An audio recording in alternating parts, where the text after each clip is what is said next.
মেহেদি পড়ছি সনকের বিয়ের মেহেদি। আমার দুই হাতে দুজন মেহেদি পড়াচ্ছে। একজন হচ্ছে আমার ব্রাইড আর একজন হচ্ছে আমাদের মেয়ে ঋত্বিকা। এই মেহেদি পড়া কিন্তু একটা ট্রেডিশন। এখন খুব আধুনিকায়নের ঠেলায় আমরা ওই ট্রেডিশন ভুলে গেছি। আগে আমরা মেহেদি পড়তাম তো হাতে এই মেহেদি বেটে ঝাঁটার কাঠি দিয়ে ডিজাইন করতাম। তখন এই মেহেদি পাওয়া যেত না, একদম রিয়েল মেহেদি করতাম। এবং এমনও হয়েছে যে গাঁদা ফুলের পাতা মাঝখানে দিয়ে তারপরে পুরো হাতটার মধ্যে লেপটে দিতাম, দিয়ে একটা উঠালতাম যখন তখন একটা ডিজাইন হয়ে যেত। সেসব দিনের কথা আসলে এখনকার জেনারেশন বুঝবে না। তারপরে তোমার চুন দিয়ে নখের উপরে করে দিয়ে নখটা কালো করে ফেলতাম। হ্যাঁ, তো খুবই সেসব দিনের কথা আসলে খুবই আনন্দের।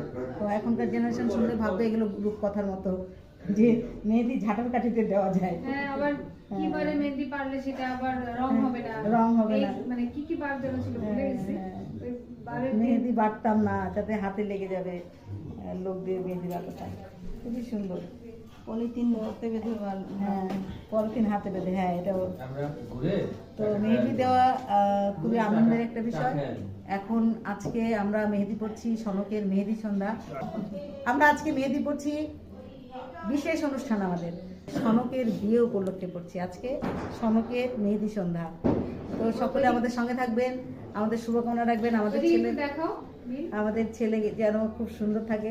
সবাইকে দেখাও, ওই যে ওই ওকে দেখাও, ওই ভাবিকে দেখাও।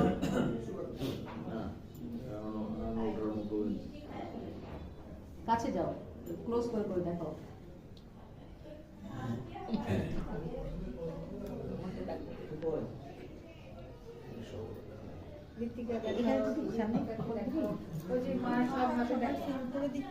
আচ্ছা আচ্ছা, এই যে আমার এই হাত শেষ।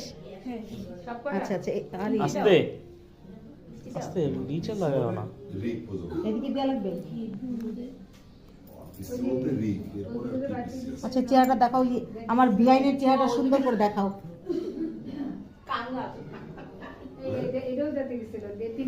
তিনটে বের করে ওই যে দুটো চেয়ারে বসে আছে।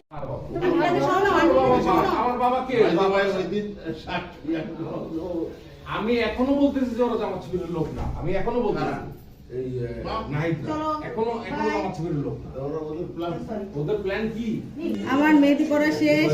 এই যে ডিজাইন, যদিও খুব তাড়াহুড়া করে করেছে ওরা, কারণ আমাদের হাতে সময় নেই, অনেক ক্যান্ডিডেট, তারপরে খুবই